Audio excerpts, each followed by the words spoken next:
Hey guys, today I'm going to be doing a review of the new Ben Wheatley film, A Field in England.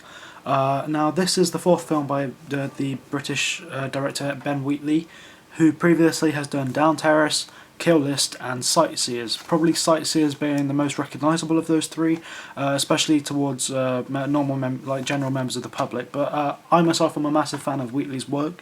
The first film I saw of his was Kill List. I saw that, I think, on my 18th birthday. My parents, like, I watched that with my parents, and it was one of the most disturbing and shocking and claustrophobic experiences I've ever had whilst watching a film. That being said, it also drew me into the notion of thinking about cinema more, and instead of just letting stuff happen on screen, Kill List left you thinking at the end. Now this film, A Field in England, really does develop on that. The plot of this film is a man called Whitehead. Five men in the Civil War, the English Civil War, who are in a battle, and then they come out into a field, and these five men decide to unite together and then try and find an alehouse. Now, while they're on the way to an alehouse, they come across a man called O'Neill, who Whitehead is actually charged. Should be arresting him, but he doesn't have any backup, so he can't. The only thing he has to do, he says that he asks him to surrender himself, but of course he wouldn't, because why would you? But this film is very, very interesting. I'm not really sure what it's totally about, but there's loads of different notions of mushroom circles and alchemy and stuff like that in the Middle Ages, and with weird kind of strange things happening. And this character called O'Neill tells the group of them to find a piece of treasure in the field.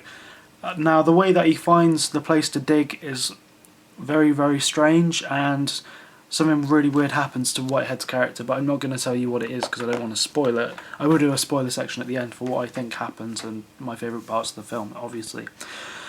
Now this film was very surprising because I wasn't really expecting what I got, but I'm very happy with the end result. Now I feel with a film like Wheatley's, I was expecting the soundtrack to be kind of folk music and creepy and tense and have that kind of vibe of weirdness towards it, which it certainly does.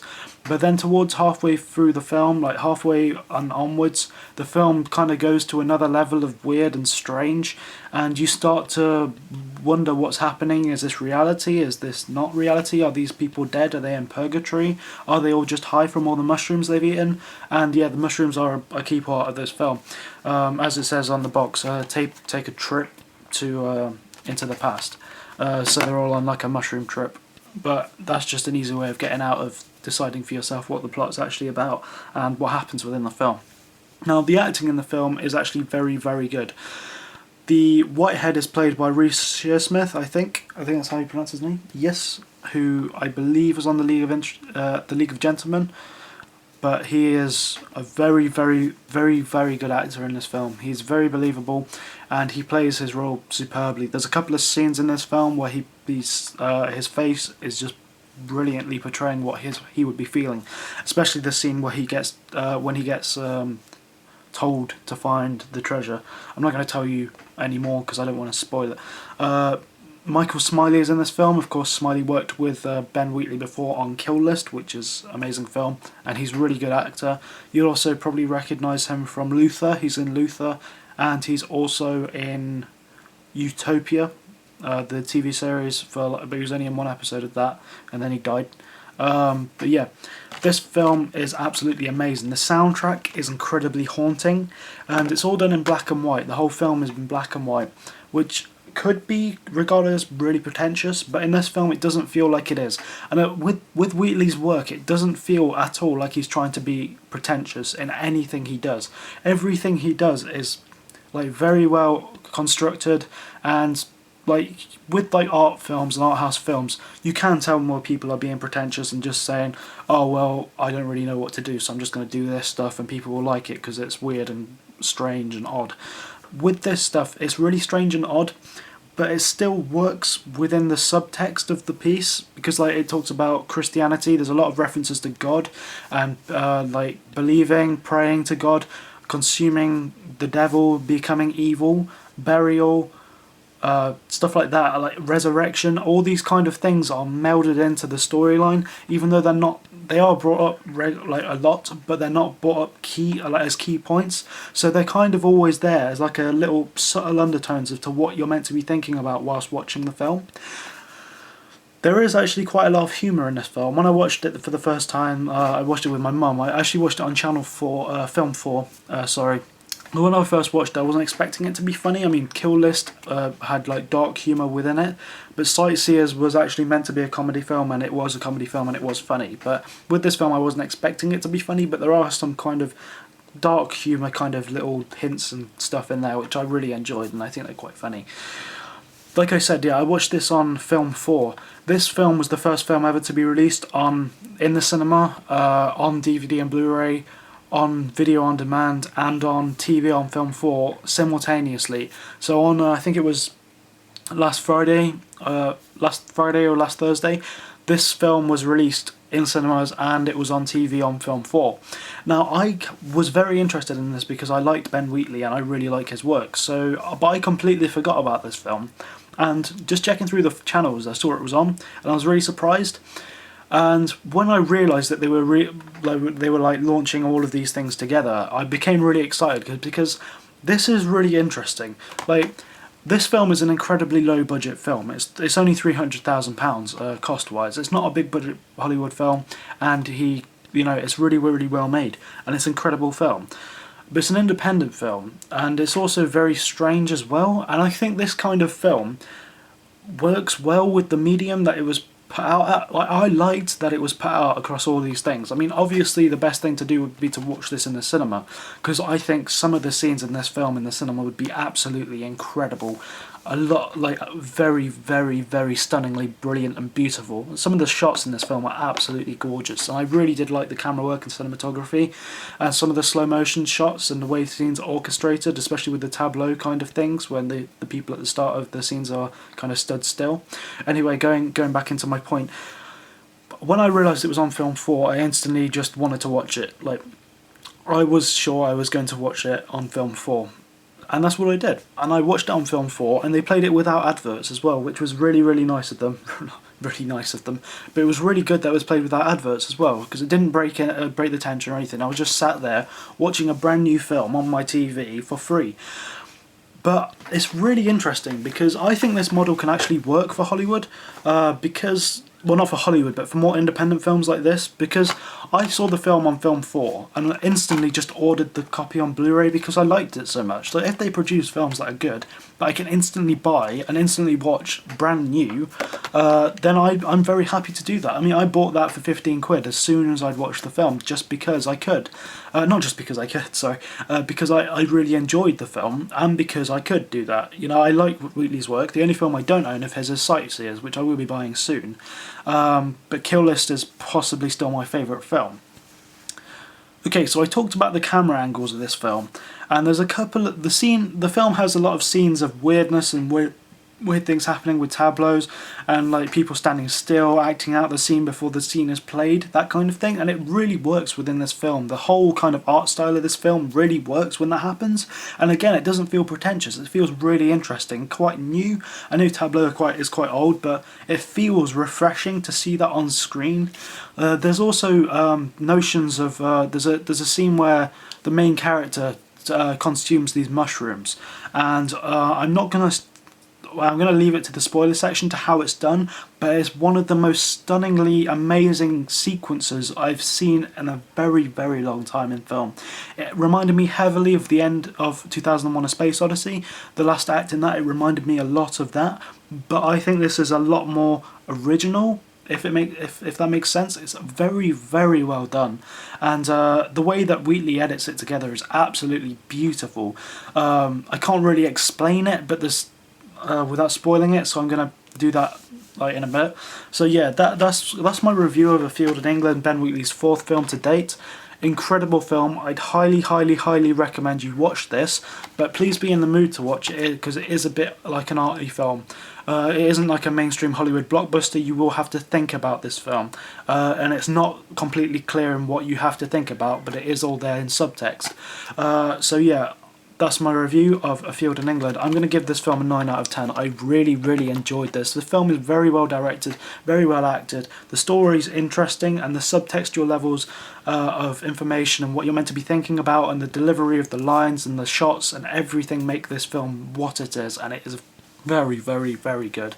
I can't stress how good this film is. You should go and watch this, definitely. I'd highly recommend buying it on Blu-ray or DVD, but Blu-ray is better because some of the shots in this film are beautiful.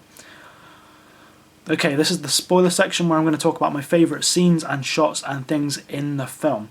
Okay, so what I think the film is about, first of all, is I think it's a mix between personalities and also a mix between heaven and hell and purgatory. My belief is that these people, Reece Shearsmith's character died in the war. Whitehead is dead, and then he has multiple personalities within purgatory to understand what he is about, and he has to try and find a way into heaven or hell from purgatory, which is really interesting concept. I mean, this is also textual, and I could be talking rubbish here, but this is what I thought about it. So I thought that Whitehead and O'Neill are pretty much polar opposites of each other, which is really, really interesting. So if you think about it, you've got O'Neill and Whitehead. You've got Whitehead being good and O'Neill being bad, and then you've got in the middle you've got three different characters which kind of connect, which is Friend One. I'm just going to call Friend One because he's called Friend in the film. There's another character who I don't know his name. I don't know if it's mentioned in the film, but he's the other friend. And then there's a guy called Cutler, which is kind of towards the bad side. And you've got in the middle you've got Friend One, then Friend Two, and then Cutler is more bad, and then the other friend is more good.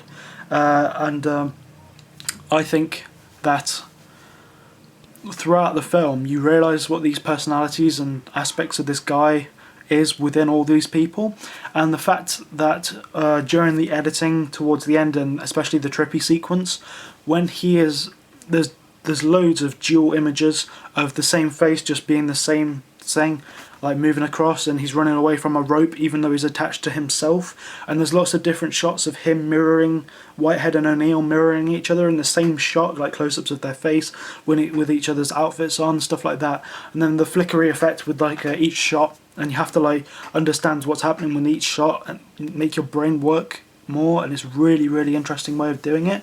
That's kind of a way of like combining the two people together in one kind of, like, it's one picture even though it's two combined, which is really interesting. There are both sides of personality.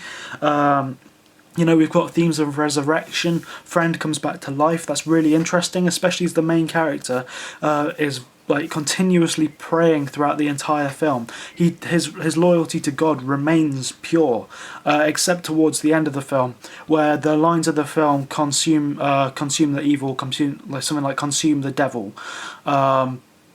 A lot of those kind of notions of becoming evil and doing evil acts because it's easier and more fun to do, and being tempted to do these things is really, really well done in the film, especially portrayed by like Friend, who of course when he's resurrected he says that they're over here, devil, talking directly to O'Neill's character, so he's like the devil.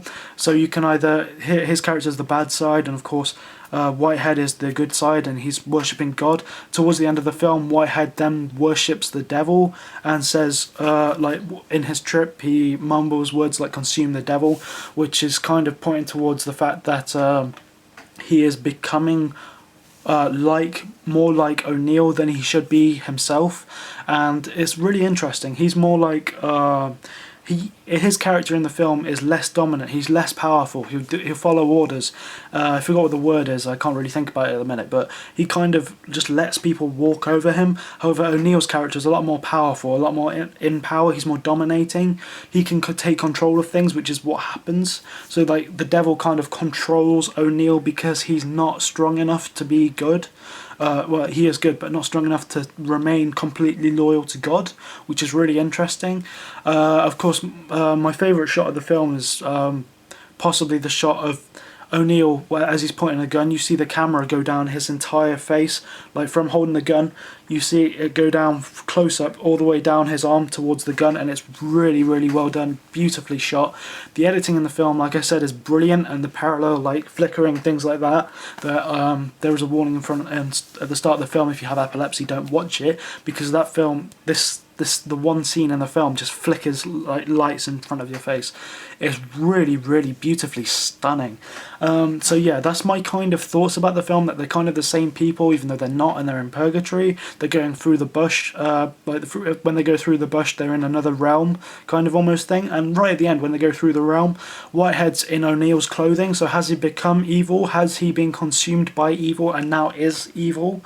Or did Whitehead and did Cutler even exist, or was he just one of the devil's kind of minions? Because he's not there at the end of the film. And then you've got Whitehead stood there with both of the friends on either side, and it could be a symbol of the Trinity, because one of them comes back to life, one of them could be the son, Whitehead could be the father, but is he Whitehead anymore? Is he O'Neill because he's in his clothing? I don't really know, but it's a really interesting film, a lot to think about when you're watching as well. This is one of the reasons I loved it. It gives a hell of a lot of subtext and a lot of things you should think about. Like there's even a lot more about the drugs that they're using, the mushroom circles, and the kind of folklore behind it, and all the music that kind of melds into that, even though you don't really notice it, but when you really watch it, you do. I need to do more research on the mushroom circles and stuff like that, but you could of course just say, oh, they're on drugs the whole time, but that's not really what you're meant to. You're meant to think more about it, and that's what Wheatley said in his little interview afterwards. He said that he didn't want the story just to be, oh, they're on drugs, but it's still an explanation if people want it to be. There is more to it, and you have to look deeper, and that's what I like about it. You have to look deeper to then make the film, increase the film's potential and quality, and I really, really like how he does this, and it's an incredible film. Thanks for watching, guys. I've been Sam. More reviews in the future. You can feel free to comment, rate and subscribe. Leave your positive or negative feedback on the comments section and what you thought about the film. I'm interested to see what people actually thought about this, and of course what you think about how it was been advertised and marketed and put out there for people to view. So this has been my review of A Field in England. The spoilers are over. Please go watch this. It's incredible. Bye.